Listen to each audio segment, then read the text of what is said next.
Here with the Race B.M.X show. The last episode was DZ, Rider for Throne. Right now, I'm sitting with Dave Voelker. You guys might have, some of you are going to know him from your childhood, growing up. Some of you are going to know him from some of the local rides. That's where I first got the opportunity to see him. I still have the video of you doing that wheelie down the park, if you recall that. Oh, right on. Yeah, it was like a 300-foot wheelie. And this man is, I don't want to use the word benefited from, but this is another man that was in a prime period of B.M.X.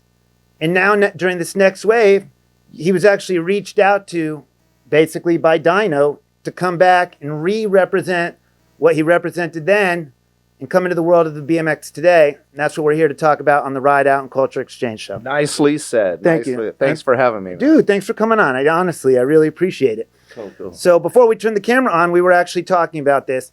Our age, B.M.X was coming out. All of a sudden, the bikes, you could ride them through the dirt. People like me kept doing that, fields and stuff. You ended up in the air and all kinds of like extraterrestrial. Evil Knievel. Yes, Evil Knievel, who I still follow on Instagram. And that's what I want to know about now. Like, did you just get a phone call? Were you sitting still? Like, when did your past be like, hey, we need you to design a bike?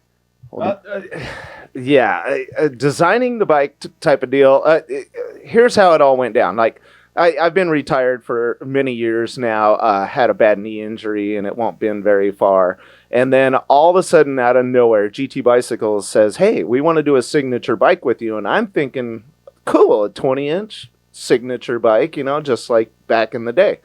And they said, but it's got to be a 29. And I said, what is a 29? You actually said I literally didn't know that this world existed. I mean, I knew there was cruisers and all that. Tell me what year this was. Let's see. It was about, 4 5 years ago. Okay. So I didn't know much about the scene at all. Now, one of your sons races B.M.X presently, so you were still... Let me hit that real quick. Sorry. We'll just keep it going. One of his sons races currently, so I'm assuming as a dad, you were still involved in the 20-inch B.M.X world. Sorry, I don't know where That's all right. I can't read which one's the light. I can edit this. I'm so old, I can't read the light. Should we get one of the kids out here? Yeah. There you go. All right. Let's leave it in. We got you on the freeway. We got you here. This is This is just a scramble. We're loving the it. loosest. And you're the right guy for this situation because you're pretty laid back and we could get through anything together. Dude, I can tell. You're a kickback mofo. My whole life has been a scramble. This is like this COVID thing and riots. That's just like every day in my existence. Right on. So you're thinking it's a 20. You're thinking of you stayed in the traditional B.M.X world through your son, correct? No, I mean, okay. I was always like, my world is B.M.X because I made a living at it for 30 years. So my whole life is based around bicycle riding. That's why I still have a ramp in the front yard. I have a trailer that has a ramp that folds down in the front yard. You know what I mean? Yeah. Like, I've got bikes everywhere. Like, so bikes are it. Okay. But so you're still doing tricks, you're still riding, and then you get the call from GT. This is the large GT, right? Not Gary. Absolutely. Okay. And they ask you to do a 29, and what comes next? So I said, well, I'm not sure, about what the whole 29 thing is all about. So they sent me a bike, and I started riding it around. I was going, you know what? This is really fun. So I ended up going on a couple rides, and I felt the atmosphere. I felt what the whole scene is all about. And what rides were they? I wish I could answer that. My son's peeking out the door, pretty fun. One of my sons. I mean, I know 3 sons, 1 daughter, and a daughter about to be born any moment. Oh wow, you have a whole crew. Yeah, there's a lot of Voelkers coming out. Yeah, you're gonna have jerseys, family jerseys, right? The Voelker fluorescent orange. So I go on this ride and I see this scene, and I was like, you know what? This is really cool because it really feels like the exact same thing that started in the 80s. I agree, because my first ride, I was like, and the bikes are like candy if you already love bikes. And some of these guys... Be quiet, please. Some of these guys are doing their bikes up on the same level as a hot rod. And so you must have just felt electrified, right? Because like every kid in the 80s, you were probably a part of 40 people hanging around the neighborhood doing stuff, right? Yeah, yeah. And it's the exact same feeling. It's like all these people are getting together, you know, they're coming out of the woodwork to go on these rides. And it's exactly how it was back in the 80s. So early 80s, late 70s, early 80s, I would go ride to the beach with 15 people. And by the time we got to the beach, there could be 35 people. Yeah. So we were just stopping and picking up people with 4816, if you know what that is. The 48 sprocket is huge. Oh, that's I was like, what is he talking about? You're right. They used to be huge sprockets back so then. we were covering ground, you know, but climbing hills in San Diego was brutal. What was your first BMX bike? Good question. So it wasn't a BMX bike, but the first bike I abused, which is the one I learned to ride on, had rubber tires. And when I was doing skids, it would leave flat spots. So like 2 weeks later, my bike was bouncing. I was shattering teeth as I was riding along. But yeah, bikes back in my day, the first BMX bike was called a Dan Gurney. It wasn't a DG. I wish I had a DG, but we couldn't afford a DG, so I got a Dan Gurney, which was a pretty good bike, nickel plated, and it was a BMX bike. It had knobbies. I had the 1976 or 74 silver Schwinn Scrambler. And those knobbies were when they were still just taking the knobby off of a motorcycle tire and sticking it on your bike, right? And then we still had the old stems. That was horrible, though. You're aging yourself. I didn't picture you this age. 49. I'll be 50 on Halloween, yeah. I was 49 once, too. Yeah, how old are you now? 53. Okay, now, I asked him his age on purpose, but he's not a normal 53. When did you realize you could take a 29 and do the same tricks? And if you don't already know who he is, we're talking real tricks, not just like the guy in the neighborhood who's a little bit better than everyone else. We're talking air. We're talking about shows, team sponsorship, right? Touring, ramps, Evel Knievel stuff. Yeah, I mean, obviously doing all the tricks and stuff on the 29 is a little bit different. How different? Very different. I mean, like, I was scared to learn how to do a bunny hop 360, the same trick I learned in 1980. You know what I mean? So when I got this bike, 4 or 5 years ago, and I'm trying to bunny hop 360 it, and it's scary because you think the wheel might fold or something doing these types Which, of tricks. remarkably, they do not fold. They're pretty damn good. Well, I've seen you do the 360 off the back of a flatbed truck in the 4130 parking lot. So obviously the 5 years you caught on, right? Like, it's funny, though, because it really is a bike. You just got to figure out the different shapes and timing of the tricks that you're going to do. And you could do the same stuff. My buddy Gabe Weed, if you want to check him out, he does a whole flatland routine on my 29. He bought one and he did a whole video. So it's really cool to see him doing flatland, which he does a decade, which is he sits in a parking lot and he spins and he does. Do you have a specific spot we can put right here for them to check out? Like, is that his Instagram? I would go to just Gabe Weed. Okay. Yeah. All right. And so he did this whole little edit deal and put it together, and he does a decade, which is he hits a back brake as he's lifting the front end, and he jumps over the top of the bike, which is called a decade. And it's pretty impressive on a 29. You could get hurt. So yeah, it sounds impressive just in my head right now. So you hit the 29. You're being modest because you can still do tons of the tricks that you could do. Now, we were discussing this before the camera came on. There's a new group of people. Well, I don't even know if it's a new group of people. There's a reoccurrence, not just of BMX, but kids from the cities got their hands on these 29s, and now they're doing what you did. Basically, you're like, this isn't the desert, but this is like a hilly area, right? Yeah, rural. Yeah. What's your opinion on all this? I mean, obviously, I think it's brilliant that there's a whole new world that kids aren't just like looking at all the videos of other guys doing tricks that they've been working on for 15 years. This is a new sport. This is a new way of riding, and you could create things the way you want to. I think it's a fresh canvas is what I like to call it, because we are kind of artists, you know, we're thinking outside the box. How else could I ride this bike? So it's a fresh canvas. You could do whatever you want, and I'm happy to see like all different types of people doing it too. You know what I mean? Like guys, girls, everything. It's really and I mean, awesome. There are people out there that can ride a wheelie for the whole ride. Absolutely. And then, are you a wheelie guy? I was known for my long manuals growing up. Like I went down a street here in San Diego. And everyone, nah, come on, you're going to ruin your tire. And that was back before anyone was sponsored, so a tire made a big deal. That was a good 10, 12 bucks, even back then. And we just took off riding, and he was riding wheelies. And that guy made it all the way back to Santee, up and over Mission Gorge, which is about a 2-mile uphill and a good mile steep downhill. And he set his wheel down maybe once. And from Mission Beach, he probably set it down somewhere on Friars Road, which is about 5 miles in. And I don't think he set it down again until he was in Santee.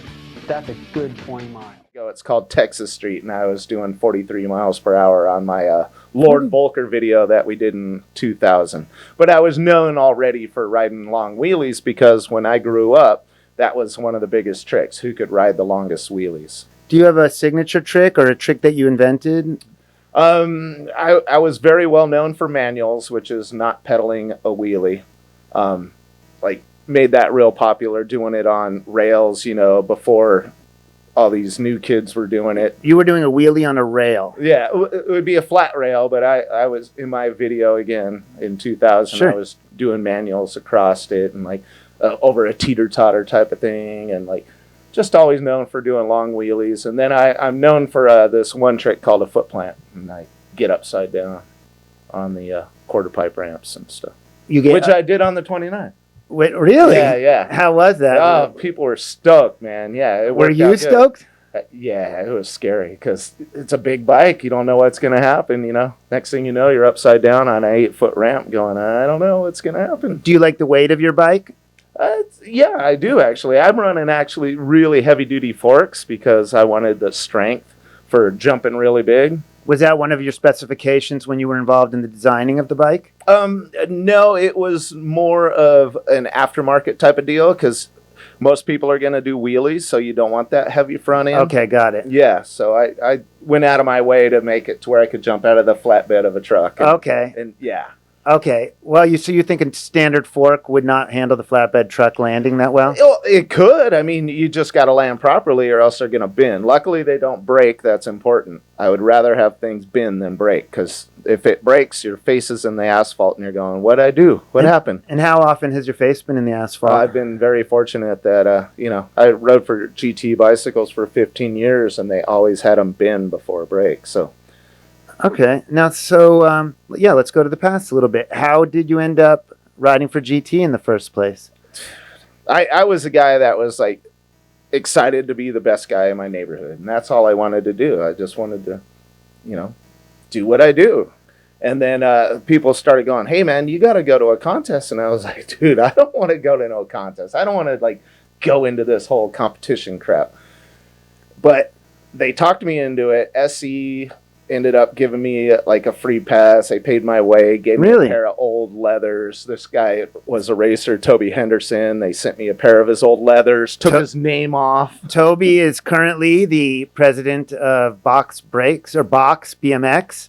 And if you watch episode 1 with Kendall from Big Wheels Bicycles, the bike that Kendall rides today was a frame that Toby Henderson threw in the garbage because he didn't like it. No way. And Kendall scooted over there and dragged that thing out of the garbage and rides it to this day. What are you riding now? Yep. I currently ride a 1993 Iron Horse prototype frame that was made for Toby Henderson. Oh, really? I worked at Iron Horse at that time, and Toby didn't like the way it rode and threw it aside, and I walked behind him and took it and put it in my car, and I still have it today. Wow. You get... How cool, cool. Yeah. So I ended up with his old jersey and leathers, and I went to the were you riding for SE, or were they just making sure you were in the competition? Yeah, I guess I was riding for them, co-sponsor type of thing. They sent me a bike. Was Scott still involved at this time? Unfortunately, I don't remember much about it. Like I said, I was just in my own little bubble down here, and they sent me out into the big world, and I ended up doing good. I got like 3rd place my first contest. Really? And they were just going, wow, that's really good, And then this guy, Brian Skura, decided he was going to use me for shows. and he taught me everything about how to entertain people on a bicycle. And then GT was like, hey, we're going to send you to a contest in 1986 late. And which GT was it? Were they the yellow, the red? What were you riding? I was on a dyno, and I don't remember my very first one. Yeah. That's when GT and Dyno were still one company? Are they No, they've always been one company. They were brilliant. They had like 4 different companies, Auburn, Robinson. They were all competing against each other for one company. Yeah, brilliant. For as much as I know about B.M.X now, I'm still confused on Dyno getting purchased by GT or something like that. There was like a year or 2 before GT and Dyno became one, from my understanding. Exactly. Bob Morales started Dyno and ended up selling it to GT. They took it over. And you rode for the Dyno line. Yeah, they wanted an image on the Dyno line. So they sent me to a contest. I ended up winning the contest. And then, I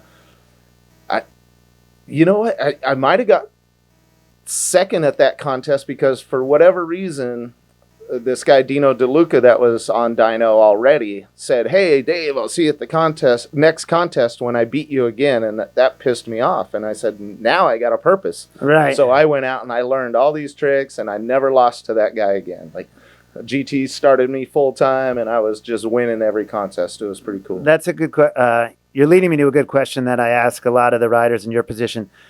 Were you just instantly natural and all of a sudden you could ride wheelies on rails, or did you really put in the work like anything in life and become what you are? I lived on my bike. That's all I cared about. Me and my friend growing up and before sponsorships and all that, we just went out to entertain people. We would go down to the corner of Santee Main Strip and entertain people. The roller rink was getting popular around 7 o'clock, so we would ride down there and entertain people in front of the roller rink. So we were just out to like entertain people, and that's what I wanted to do. I didn't want to compete. I didn't want to do all that. I wanted to show people make them go, what the hell did he just do on that bike? That's all I cared about, and I still like it. The 29 gives me a window to do that again. And from one of your other interviews, by the way, we're not a hog here on the show. He has a lot of great stuff on the internet right now. Just Google his name. But they actually, on the ramp, the man you just mentioned, he actually told you to go for something that you weren't totally used to doing or ready for, right? Didn't you? You were like, that you want me to go how high? Like, right? Is that correct? Am I right? Yeah, no, I don't know. It just kind of, it all just kind of fell into place. There was never really a focus about anything other than, obviously beating Dino because he pissed me off about that. But and where is Dino now? Sorry, Dino. We'll find you, Dino. You can have an episode for sure. Right on. So you went through that. Then what would you consider downtime between getting the call from Dyno? I'm assuming you were still riding around on your own for fun, but like, when did you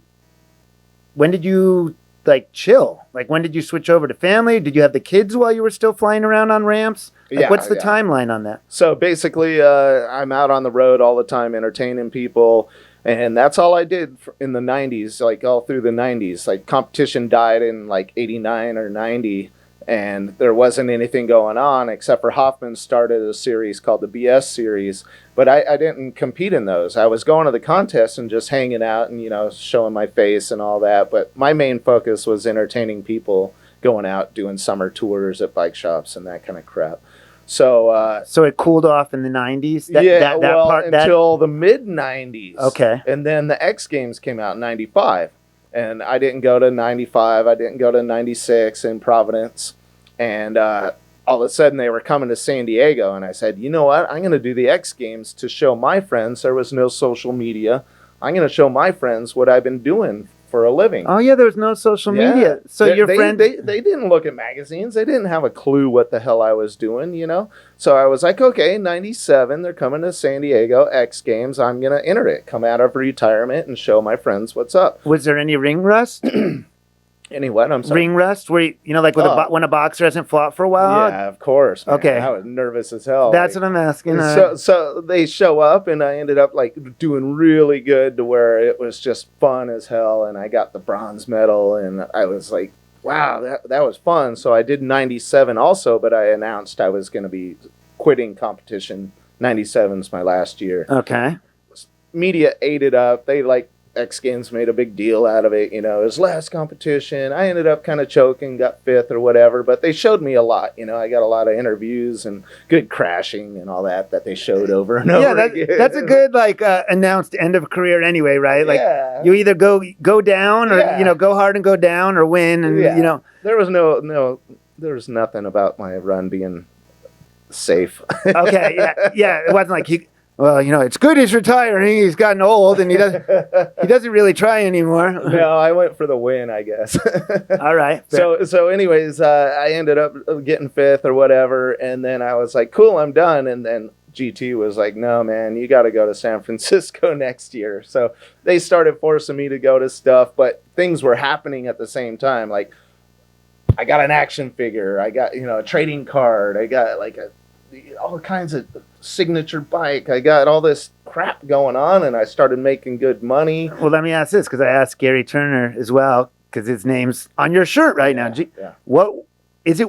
Not just the action figure, of course, too. But was it weird or awesome or shocking to see your name on a bike? Absolutely shocking. Like I said, I'm just a boy in a bubble, white trash living out here in the middle of nowhere in San Diego, and all of a sudden I got an action figure?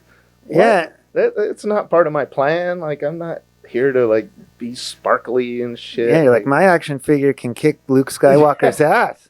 The weirdest thing ever, man. So yeah, just whatever. I just didn't ever plan on anything coming about. That's probably what made it more. It's probably better that way, right? It probably wouldn't have happened if I wanted it a different way, Yeah, if you're I'm going to be a star, right?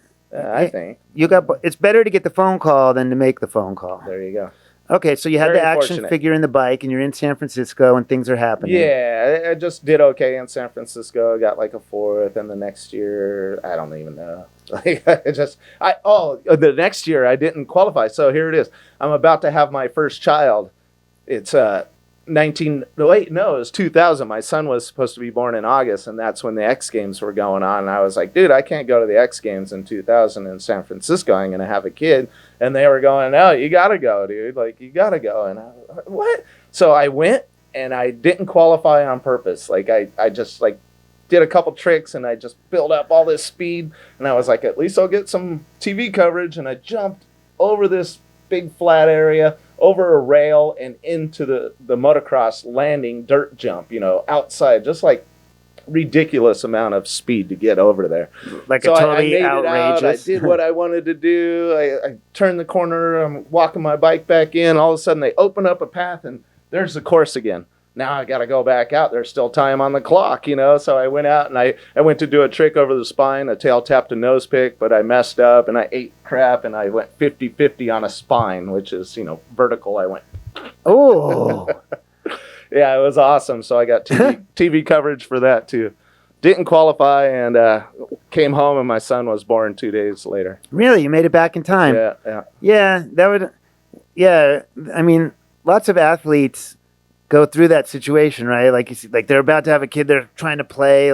That's probably better. Were you really appreciate the fact that you made it home in time? Yeah, absolutely. It meant everything, I already have my daughter in 99, and now I'm going to have a son. It was cool. Yeah. Well, I think it's natural for you to think that way, but just for anyone who's watching, you never know. There's some guy out there that's my wife can handle the baby. Yeah, career is number one. Yeah. And that's cool, too, if that's what you're into, but... Yeah, I kind of like the kids. Yeah, fair enough. So now let's see. So now you get the call for this bike. You design it. You come out on the rides. Do you feel reinvigorated? Do you feel like the world came back around like I did? I told you, I found my Ripper on Craigslist in 2010. I didn't even know they had a 29 at the time. I hadn't seen the Robin Big show. And I was like, what? And then... as I've said a million times, then I came to LA and found out there's thousands of people riding all over the place. Yeah. So that takes us back to your first ride out. Yeah. So the first thing I noticed was, it's kind of you get some pretty heavy characters in here, doing these rides, which I think is super important to get everybody out and get the wind in their face. You know what I mean? Get everybody out to do something instead of sitting around, smoking bongs all day long. It gets old. At least go out on a ride and meet new people and hang out. Just a mosquito. Yeah, there's a There are mosquito. pterodactyls around here. Yeah. So yeah, I just really dug on the whole culture. The everybody just seemed to be smiling, When- and I think it's important. When the younger kids get older, do you see yourself doing more rides with everybody? Yeah, for sure. I'm already trying to travel around and go see some old friends and a lot of my friends. Yeah, tell me, who are your BMX friends? And we were talking that you heard about Bob Harrow while you were here. That's what dragged you out, right? Oh, yeah. So in 1981 or something, Bob Harrow was doing a show at excuse me. Bob Harrow was doing a show at the stadium here in San Diego, and somebody came home from the event and said, "Hey, man, I saw a guy ride a bike backwards," and I thought that was impossible. So I went out and I learned how to roll down the street backwards with my buddy, and that started my whole career. So what was your circle, or who were the guys that you were competing against? Who were the names? Because you're just like one chunk behind like the more popular, the popular SE bike crew. You're the next generation or half generation, you would say? What's that, on the freestyle part of it? Well, I'm picturing like, when I was really little, it was like Harry Larry and Stu Thompson and all that. I was definitely the first generation of freestyle guys was Wilkerson, Blyther, Dominguez, Hugo Gonzalez, like all those cats, R.L. Osborne. They were all like developed, and Eddie Fiola, all of them were superheroes at this point. And Eddie's a friend of yours now. All of them, actually. Oh, okay. I see everybody at events, and I go to Haro parties that they have for their old school athletes, because we were all so tight. It was a very tight knit world, and it still is. Like, we all go out to Florida to go for the spring fling. When they were doing that, like, we go as a group of 10 of us. Me and Blyther are still like best friends, and just Dominguez, still see him a lot. In a weird way, life didn't change at all, right? We've been around each other the whole time, and me and Blyther have been going to the sand dunes, riding motorcycles and three-wheelers our whole lives. Do you ride motorcycles in the same way you ride bikes? Or a little bit. I didn't get into the freestyle part of it because the bike weighs 220 compared to the B.M.X. So if I got Superman's down on a motorcycle, then going to the B.M.X would screw me up pretty bad, if I had a show the next day or whatever. So, but now as a civilian, are you flying through the air on dirt bikes, or are you feeling older and more careful? I still kind of do that. You can see it on my Instagram. I got some three-wheeler no-handers with Matt Hoffman behind me. Really? Dude, on a three-wheeler? That doesn't even seem like weight distribution would be comfortable under those. If I had documentation of everything I did on a three-wheeler, it would be pretty popular. Like, I used to launch that thing. So this group that you're just talking about, do you guys ever put on shows? No, we just like to go hang out, and party. Okay. I think the entertainment part of it, we've all kind of just slowed down, and we like to go hang out with old friends and old fans. Like, people want to get our autographs and stuff sometimes, and it's good to feel that way again. And you got drafted into the B.M.X Hall of Fame, correct? Yeah. What year was that? Thank you. What was that? 3 years ago now, I think. Tell me about that experience. I was nervous as hell, man. I'm going to do a speech in front of people. Like, that was heavy. Really? Yeah, because I was talking to Blyther about it, and he was like, yeah, I kind of wrote a speech, and I rehearsed it, and that kind of stuff. So, and I respected it as, you dress up nice, and you treat it as it's important, and I felt very fortunate that I was in there. So I did the most respectful thing I could, and did the proper speech. And was there someone specific that brought you your, like people get inducted by someone in particular? Did they get someone connected to you? No, they have a committee, and they vote, and then the public votes, and then they kind of go from that. Okay, that's awesome. Yeah. And then I'll show the picture on the screen, but tell us about that. If you if you Google him again, well, here, you can see it right now. Tell us about this picture, because I know it looks crazy, and I didn't want to be doubtful, but I did have to ask myself, is that really like a top of a mountain that you're doing that on? So it's actually the side of a mountain. I'm up on this boulder. This guy I shouldn't say this guy. Mark Losey from Ride B.M.X magazine calls me up and says, hey, Dave, we got a 50th issue coming up, and I want to do something special for the cover. Do you have anything? And I said, you know what, Mark? I do. I was just hiking up on the hill with my 2 young kids, and I saw a rock in front of a giant rock, and I was thinking, what if I built a jump and then landed up on the rock and did what we call a nabubuka, which is a blunt where you land on your back wheel and jump down backwards and come out fakie. So I said, I think I could do it. Let me go up there and check it out tomorrow. So the next day I went up there and I brought a shovel and I dug it up and I said, okay, Mark, show up tomorrow at 11 o'clock because I think the lighting will be really good right around 11 o'clock. So he drives down from LA and he looks at it and he was like, are you sure you can do that? Because behind it, there is nothing behind it but jagged rocks and a steep ass That's downhill. my question. Yeah, where do you go if you miss the rock? Yeah. Luckily, it was a big enough rock to where I felt safe hitting it. But starting on the side of the hill, you generate a lot of speed, and I didn't know how to judge that properly. So I figured it out real quick and ended up pulling it my 3rd time. He's got it on video, and it made the cover of the magazine, and people still talk about this cover all the time. Wait, are you telling me that your 3rd attempt ever was the one that's on the cover? Yeah, it worked out good. It wasn't. And you can't tell, but in the picture, my front wheel is actually doing like 200 miles per hour. I can feel it just going.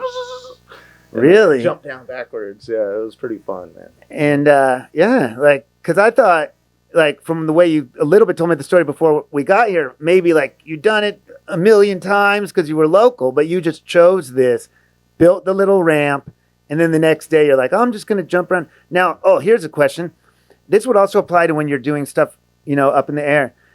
Your equilibrium, like when you're up there already and you're going from if it was all on flat ground, it would be almost like, something you've done a lot of times. But when you have all that empty space around you and cliffs and jagged rocks and sky, like, does that mess with the perspective, or are you just built right for that? No, I was literally so focused on getting back into the jump I took off of, because if you look, it's pretty far forward, which means I had to bunny hop that far back, which is a long way. So I loaded up as hard as I could. And 8 feet or 11? No, I think it's only, whatever, 6 to 8, somewhere in that range. It looks crazy. But I had to load up my legs and bunny hop as hard as I could just sitting on my back wheel. You know what I mean? Like, I squat down and I lunged as hard as I could, and it worked out perfect. It was exactly how far I needed to go. And what size bike is that? That's the 20-inch. That is a 20 you did that on. Yep. Okay.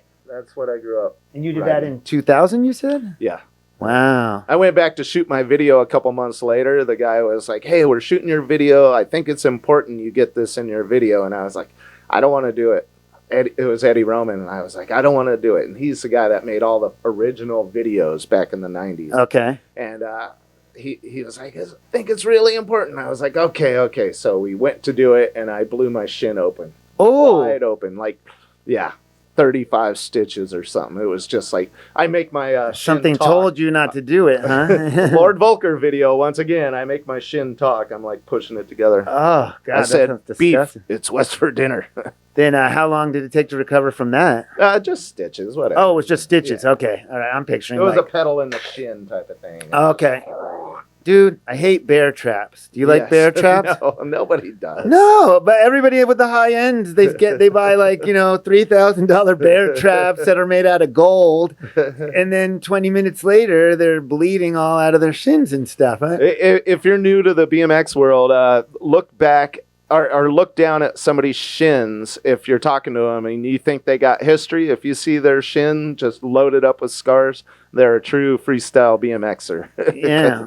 Everybody had blown open shins back in the day. Yeah. Did you use bear traps ever? No, I used Shimano DXs, but those were metal spikes that stuck out. Yeah, so. and that's a solid pedal too, right? Yeah. Yeah, that's the other thing when it hits you in the shin, a real solid piece of metal, and you're just like, yeah, and then all your weight's on the other foot, so you're sliding it on your shin. Yeah. What would you do? Like, you have more bikes coming out, right? Yeah. Actually, I have a smaller version of the bike I'm riding right now. Okay, so you have a smaller than the 29 coming out. Yeah. Hopefully that comes out soon. With COVID, it was supposed to be out already. And it might be around here somewhere. I don't know. Yeah, I don't know. It's a secret. It's only one of its kind. I don't know if I can show it or not. The people are going to love that, actually. I talked to a lot of people about this. I love the 29 because it just, for some reason, I'm proportionate to a 29 now the way I was to a 20 at like 6 or something. So that's why I'm so comfortable on a 29. And I do like 24s because you can whip them around a little bit better and stuff. But I'm just at home on a 29. Do you think the geometry of you as an adult works better with the 29? The only reason the 29 really is perfect for me is because my knee won't go past 90 degrees. So if I sit down, even on a 24, I can't bend my knee and sit down at the same time. And when I'm doing a long ride, I like to, just sit down and relax. I'm in my 50s, you know what I mean? Like, so if you weren't injured, all bikes would be an easy ride, but the injuries got you on the 29. It forces me to enjoy the 29 the most. Oh, okay. All right. You know what I mean? But I love the 29 because it is a cruiser. I cruise on it. It's fun. You had to have witnessed this. I know I did. When we were young, people were just throwing B.M.X bars on Schwinn Strand cruisers, and I've seen them bunny hop like, the rails you use to shut a parking lot, those gates and stuff. Yeah. Yeah, a guy named Tom Wynn from my neighborhood, he would barrel down a hill and then bunny hop the rail, and I was like, how do you even lift a cruiser? Yeah. But did you do that when you were young at all? Were you getting on bigger bikes then? No, I was strictly 20 at that point. Like, I lived on a 20-inch all the time. And what do you think of all the new proportions now on the 20s? Because now they're doing the 11-inch bar rides and stuff. Like, what were the handlebars like when you were riding a 20? I actually rode really tall bars. The dyno bars back then were pretty tall. Yeah. What would you say? Like 10-inch rides? Yeah, almost. I think they were 9.5. I'm not positive. I'm horrible at bikes, like the geometries and stuff. Like, I don't pay attention because I just rode. Right. Know what I mean? Are you the same height now that you were then? Yeah. Oh, okay. Yeah, 5'10" the whole time. Oh, you grew. Okay.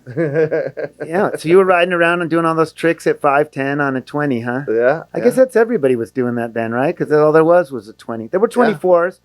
And then they're definitely, the quad angles were at 24 and stuff. Yeah, there was some badass 24-inch bikes. What bikes do you like looking at? Like, do you like all the brands? Totally. I love GT, but I love all the bikes. I mean, I rode one of Mike Buff's bikes on one of the rides before I was sponsored by GT. The 29er. It was his 2020 fat tire one. Yeah. Yeah. I rode that 2 years ago or something. 2018 is that? I mean, sometimes when he's not even, he goes on the rides, but sometimes he just rides up and down Redondo or most of Manhattan on that bike. Is that right? Yeah, and his girl's got the same one, or she might have the thin tire one.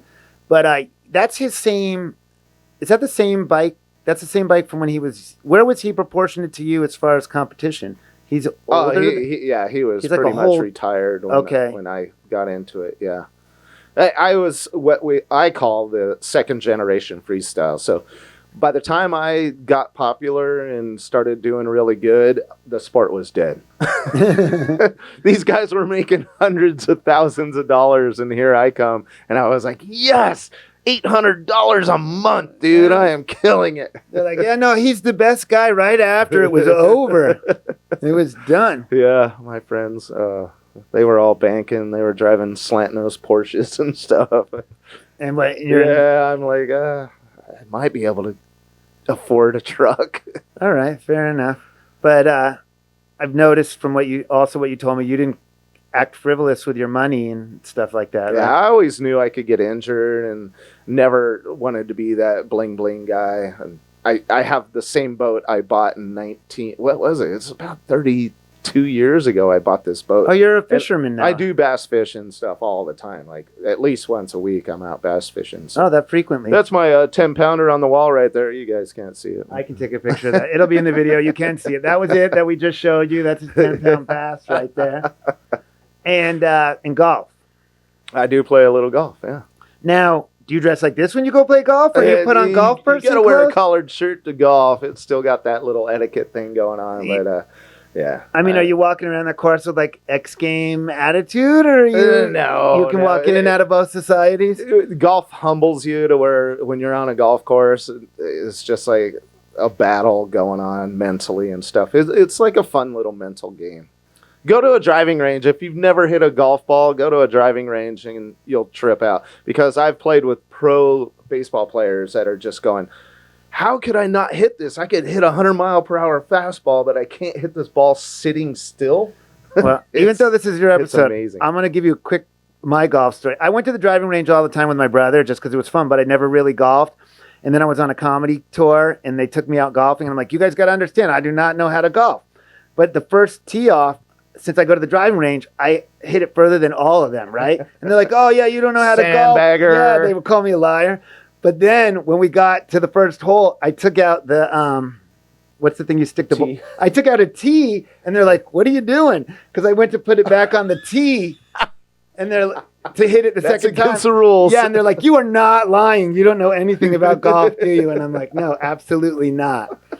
And that was the end of my golf career. That's the awesome. beginning and the end. That's a good story. I like it. Yeah. My buddy went golfing for the first time. He hits the ball. Real quick story. Hits the ball for the first time ever on a golf course and got a hole-in-one on a par 3 course. Really? Yeah, he like chunked it, rolled down the hill, and went in the hole. He's all, what? This game's easy. You should get all the BMXers at golf and set up a game, but then you guys ride your bikes from hole to hole. There you go. That'd be the caddy.